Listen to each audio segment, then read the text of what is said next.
नमस्कार, स्वर धर्म संगम में आपका स्वागत है और मैं हूं आपके साथ सुमन पाल। आज हम बात करेंगे भाई दूज की। भाई दूज का त्योहार है। भाई अपनी बहन की और बहन अपने भाई की हमेशा से सुख समृद्धि की कामना करते हैं। बहन चाहती है कि उसके भाई की लंबी उम्र हो, इसलिए भाई दूज पर वो अपने भाई के लिए प्यार बांधती है। और इसी के साथ ही आज हमारे खास प्रोग्राम में हमारे साथ मौजूद हैं पंडित स्वामी परमानंद जी। बहुत बहुत स्वागत है आपका हमारे इस खास प्रोग्राम में। धन्यवाद। भाई दूज का त्योहार है। हर बहन कामना करती है अपने भाई की लंबी उम्र के लिए। तो आज के दिन ऐसा कौन सा खास उपाय करें, किस तरीके से विधि विधान से आज भाई की कलाई पर रक्षा बांधे? देखिए, भाई दूज और रक्षाबंधन दो पर्व ऐसे हैं जिसमें केवल बहन ही अपने भाई की लंबी उम्र की कामना कर सकती है, उसकी सुख समृद्धि और संपत्ति के लिए कामना कर सकती है।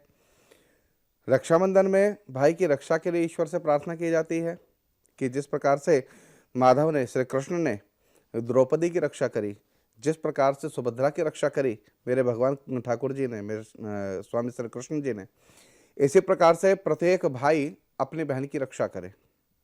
और इस मंगल कामना बहन भी करती है भाई के लिए और भाई भी करता है बहन के लिए कि बहन को सभी प्रकार की मुसीबतों से, कष्टों से हमेशा दूर रहे, दूर बचा के रखे। क्योंकि यहाँ पर केवल और केवल इस पूरे संसार के अंदर भाई बहन का ही संबंध ऐसा संबंध है जो कि पिता के संबंध के बाद भी जीवित रहता है। अर्थात आप दर्शकों बुरा मत मानिएगा कि पिता और पुत्री, पिता का और बेटी का संबंध जो है एक सीमा तक ही साथ देता है, लेकिन एक भाई और बहन का संबंध जो है वो उस सीमा के परे भी जाता है जिसकी हम कल्पना भी नहीं कर सकते, कामना भी नहीं कर सकते। अर्थात हर बहन ये चाहती है कि जब तक वो जीवित है उसका भाई हमेशा उसके साथ में रहे, उसकी रक्षा करता रहे। क्योंकि भाई जब तक है बहन के साथ में तो बहन को किसी प्रकार की परेशानी का, किसी प्रकार की दुखों का सामना नहीं करना पड़ता। उसको हमेशा ये संबल बना रहता है कि मैं अकेली नहीं हूँ, मेरा भाई मेरे साथ में है, मेरा भाई मेरी दीवार बन के खड़ा हुआ है। रक्षाबंधन के दिन ऐसा है। और यहाँ पर जो भाई दूज है, भाई दूज का त्योहार ऐसा है जिसमें बहन से भाई ये कामना करता है कि बहन भगवान जी से तू प्रार्थना कर कि मुझे ये शक्ति, ये सामर्थ्य, ये सद्बुद्धि और मेरे अंदर इस प्रकार की सहनशीलता दे कि मैं दुनिया की सभी ताकतों से, बुरी ताकतों से लड़ करके हमेशा तेरी रक्षा करता रहूं। क्योंकि यहाँ पर कहा जाता है, इसको यम द्वितीया भी कहा जाता है। अर्थात यमराज की बहन कौन थी? यमराज की बहन थी यमुना। यमुना माई, जिसको हम जमुना जी भी कहते हैं, और जमुना जी हम ब्रजवासियों की आराध्या हैं। क्योंकि भगवान श्री कृष्ण की प्रेमिका, भगवान श्री कृष्ण की अनुचर्या जो हैं माँ जमुना जी हैं। क्योंकि जब भगवान श्री कृष्ण का जन्म हुआ था तो जमुना जी भगवान श्री कृष्ण के चरण स्पर्श करने के लिए ऊपर उठ गई थी, तो भगवान श्री कृष्ण ने अपना चरण नीचे डाल दिया था ताकि उनका चरण स्पर्श कर सके माँ जमुना। और माँ कालिंदी उनका ही नाम है। अर्थात जमुना की जो भाई हैं वो भाई हैं यमराज। और यमराज बहन के यहाँ पे जाते हैं भोजन करने के लिए और बहन से बोलते हैं, बहन तू मुझे वरदान मांग कि तुझे क्या चाहिए।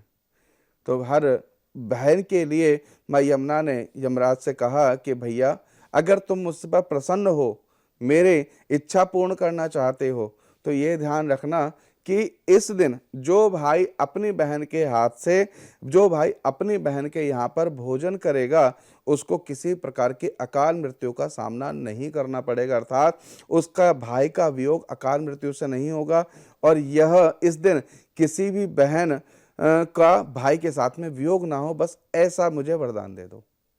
यमराज ने खुश होकर के, प्रसन्न होकर के बहन को कहा, बहन मैं तेरे से तथास्तु, तो जो इच्छा है, जो तेरी है वो मैं तुझसे देता हूँ।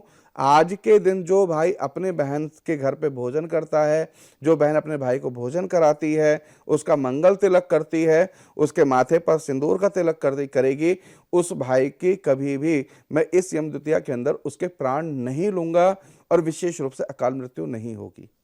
तो बहनों के लिए ये यम द्वितीया है, जो ये भाई दूज का जो कार्यक्रम है, जो भाई दूज का जो दिन है, वो एक विशेष महत्वपूर्ण है। क्योंकि यहाँ पर जिस प्रकार से वट सावित्री वाला व्रत आता है, सावित्री सत्यवान की रक्षा अपने यमराज से करते हैं, उसके प्राणों की रक्षा, इसी प्रकार से बहन जो है यमराज से लड़के भी अपने भाई के प्राणों की रक्षा करती है, अपने भाई के प्राणों के लिए मंगल कामना करती है कि उसके प्राण हमेशा बने रहें, वह हमेशा जीवित रहे और उसके साथ में हमेशा बना रहे। इसीलिए यम द्वितीया अति अति महत्वपूर्ण है। और इस दिन करें क्या, क्या ना करें, इसमें विशेष रूप से ध्यान रखिए कि बहन चाहे कितनी भी कट्टर क्यों नहीं है, बहन कितनी गुस्से वाली क्यों नहीं है, भाई कितने गुस्से वाला क्यों नहीं है, तो सबसे पहले कार्य करना है कि सभी गुस्से को अलग रख करके, सभी गुस्से को थूक करके, नाराजगियों को हटा करके सबसे पहले भाई बहन आपस में प्रेम पूर्वक मिले।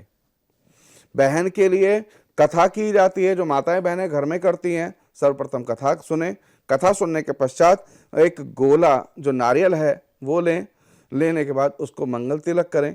तत्पश्चात भाई को खील हैं, बताशे हैं, मिठाई है, वो भाई को दें उसका मंगल तिलक करने के बाद। तो जब ऐसा करेंगे तो भाई के जितने भी उपद्रव हैं, भाई की जितनी भी अशांतियां हैं, भाई की जितनी समस्याएं हैं, सारी की सारी कथा सुनने से और ये कार्य करने से सारे के सारे दूर होगा और उसके घर में सुख संपत्ति आनंद और उसके घर के अंदर किसी प्रकार का उपद्रव नहीं होगा और सुख संपत्ति आनंद की बरसात होगी।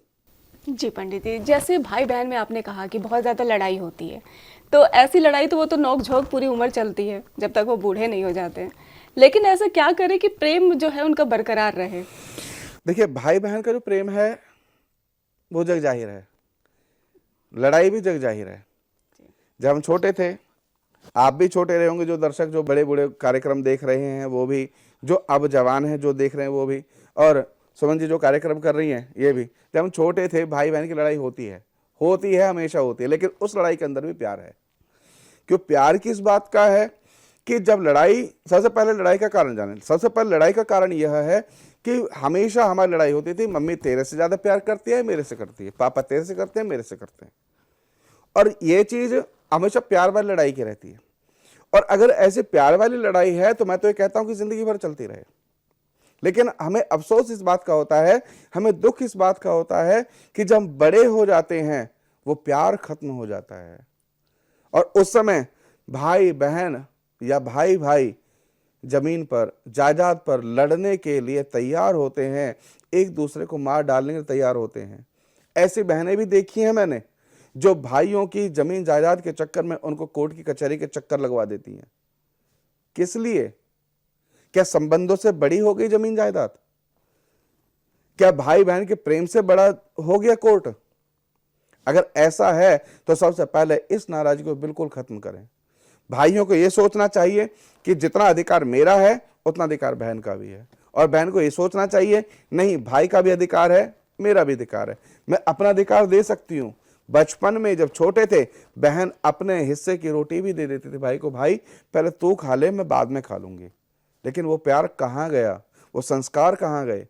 तो सबसे पहले ये ध्यान रखिएगा कि आप जब भी कथा सुने भाई को मीठे से ही उसका भोग लगाएं, अर्थात मीठा सबसे पहले खिलाएं भाई को, चाहे किसी प्रकार कोई मिठाई हो या अपने घर से बना हुआ कोई भी मीठा हो, आपके हाथ से बना हो, भाई को खिलाएं। और भाई को खिलाने के पश्चात भाई का भी कर्तव्य बनता है कि बहन को भी मिठाई ही दे। खट्टे चीज का बिल्कुल प्रयोग ना करें। इस दिन दही है, छाछ है, अचार है, इन सब चीजों का आप परहेज करें, प्रयास करें कि ये ना खाएं तो ज्यादा अच्छा होगा, क्योंकि खट्टी चीजें जो हैं संबंधों के अंदर खटास, संबंधों से विच्छेद पैदा करती हैं, वैमनस्य पैदा करती हैं, जिस वजह से क्या है कि भाई बहन का प्यार खतरे में पड़ता है। इस वजह से खत्म होने के चांसेस ज्यादा होते हैं। मीठा खाएं, मीठा बोलें और मिठास भरते रहें।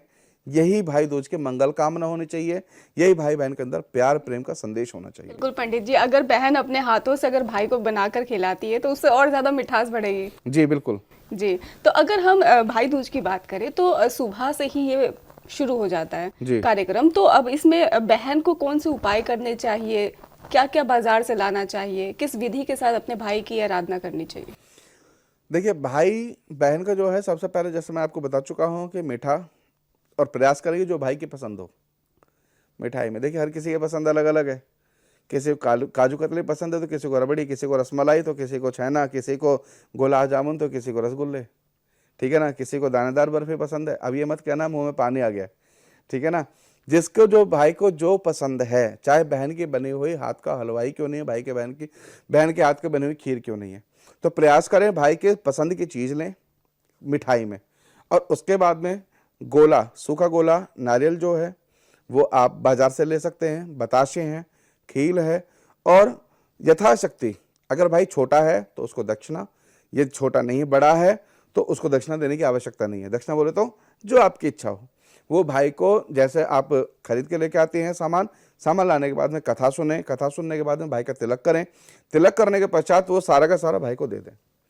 अगर भाई विवाहित है तो, और उसके बच्चे हैं, अर्थात बेटा है, एक हो दो, जितने भतीजे हैं और भाई हैं उतने आपने गोले लेने हैं, अगर बहन विवाहित है तो। और बहन विवाहित नहीं है तो गोला नहीं लेना, वो केवल और केवल मिठाई से ही काम चल जाएगा, चिंता ना करें। और भाई को यह चाहिए कि जो बहन की जो पसंद की चीज़ है, जो बहन की इच्छा है जो लेने की, प्रयास करें कि वो बहन की इच्छा पूरी करें। और जिन भाइयों के बस की नहीं है, वो बहन भी समझती है कि क्या लेना चाहिए और क्या नहीं लेना चाहिए, लेकिन प्रयास ये करें कि बहन की संतुष्टि करें।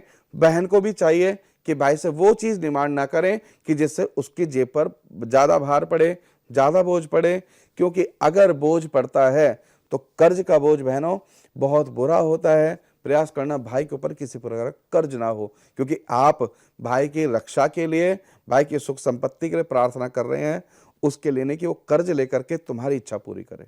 बिल्कुल पंडित जी, जिस तरह से दुर्भाग्यपूर्ण कुछ बहनें हैं जिनके भाई नहीं हैं। अब कुछ बहनें तो अपने भाई से डिमांड कर ले रही हैं कि हमें ये चाहिए, लेकिन कुछ बहनें ऐसी हैं जिनके भाई नहीं हैं, तो क्या वो अपनी बहन के साथ भाई दूज जो है वो बना सकती हैं या नहीं बना सकती हैं?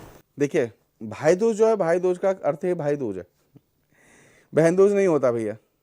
हाँ, दुर्भाग्यपूर्ण जिन बहनों के भाई नहीं है, होता है बहन ही बहन है, भाई नहीं है, तो सबसे बढ़िया, सबसे अच्छे भाई हैं हमारे ठाकुर जी, अर्थात हमारे लाला कन्हैया।